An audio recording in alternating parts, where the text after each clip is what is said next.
1 కొరింథీయులకు 8-10 విగ్రహాలకు అర్పించిన వాటి గురించి మరియు క్రైస్తవ స్వేచ్ఛ గురించి.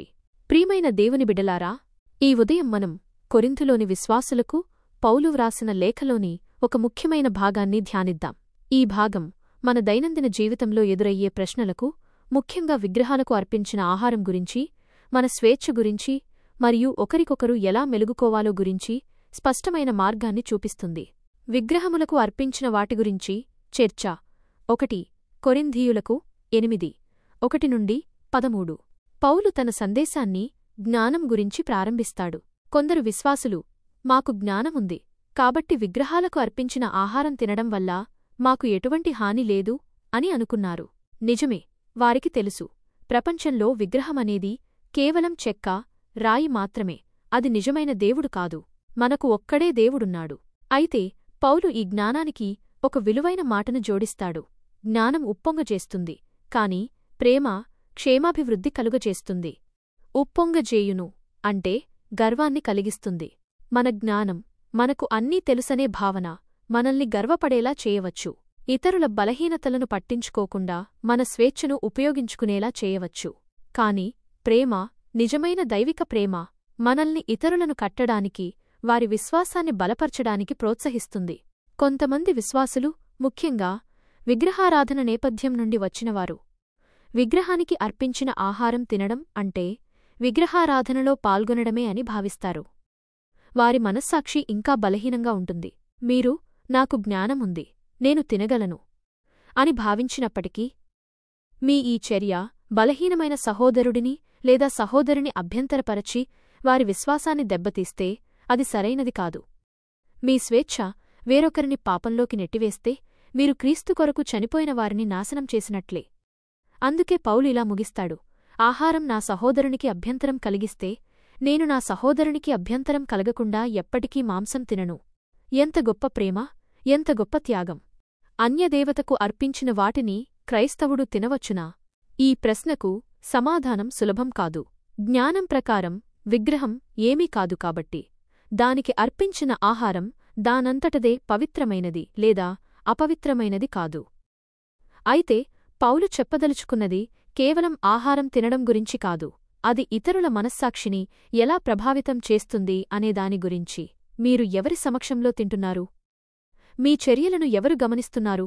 ఒక విశ్వాసికి తన స్వేచ్ఛను ఉపయోగించుకునే హక్కు ఉంది, కాని ఆ స్వేచ్ఛను ప్రేమ మరియు ఇతరుల క్షేమాన్ని పరిగణనలోకి తీసుకోకుండా ఉపయోగించకూడదు.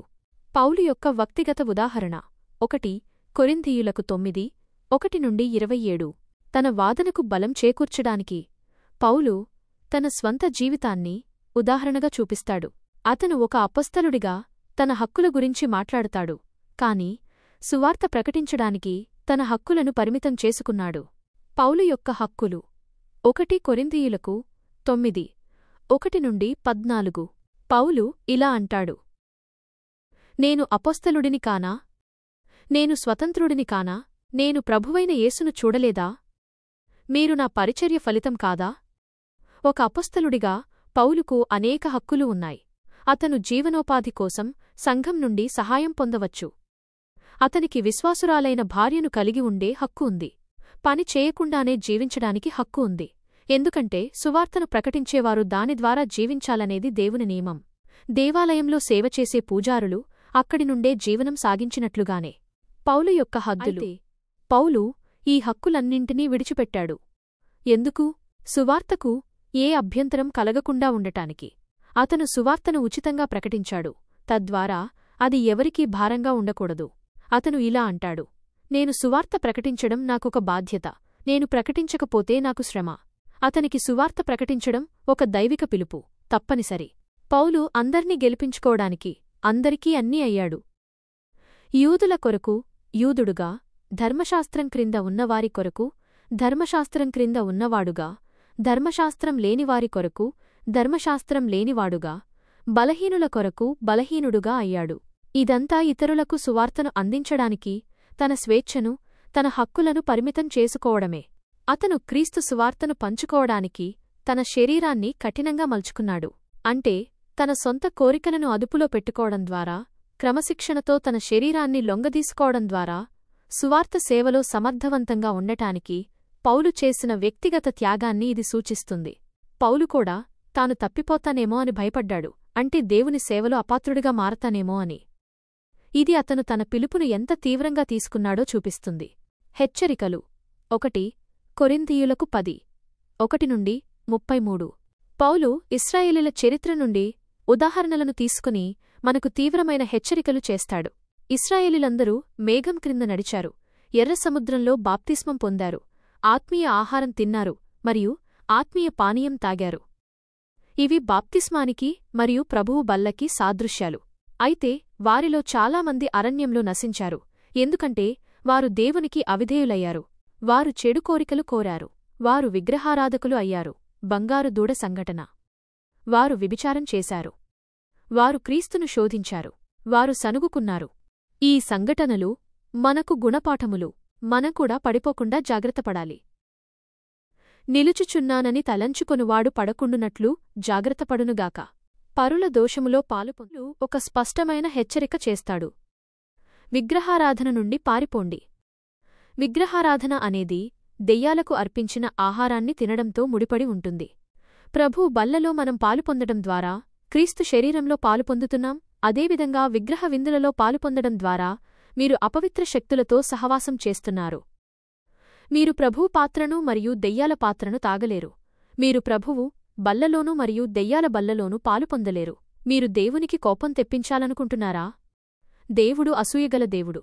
విగ్రహపు విందులో పాలివాడవు కాకడా పౌలు కొరింథులోని సమస్యలకు తిరిగివచ్చి కొన్ని సూత్రాలను ఇస్తాడు. అన్నిటికీ అనుమతి ఉంది, కాని అన్నిటికీ ప్రయోజనం లేదు. అన్నిటికీ అనుమతి ఉంది, కాని అన్నిటికీ క్షేమాభివృద్ధి కలుగదు. ఇది మన స్వేచ్ఛకు ఉన్న పరిమితిని స్పష్టం చేస్తుంది.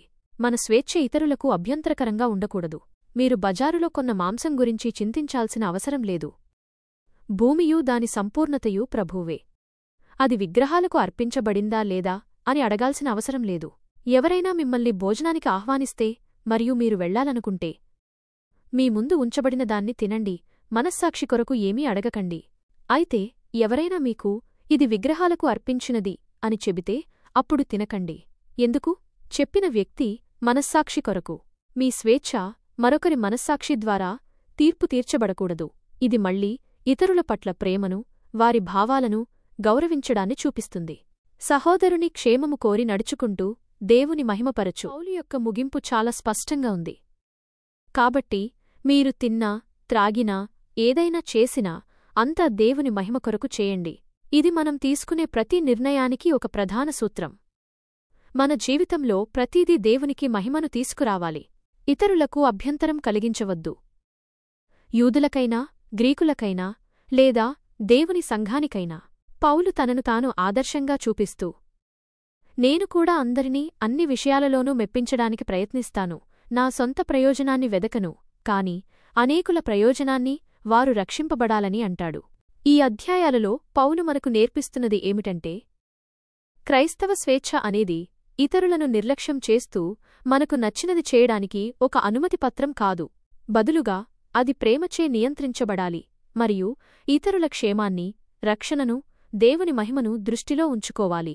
మీరు బలహీనులకు అభ్యంతరం కలిగించకుండా మీ స్వేచ్ఛను పరిమితం చేసుకోవడానికి సిద్ధంగా ఉన్నారా? మీ చర్యలు దేవునికి మహిమను తీసుకువస్తున్నాయా? ఆమెన్.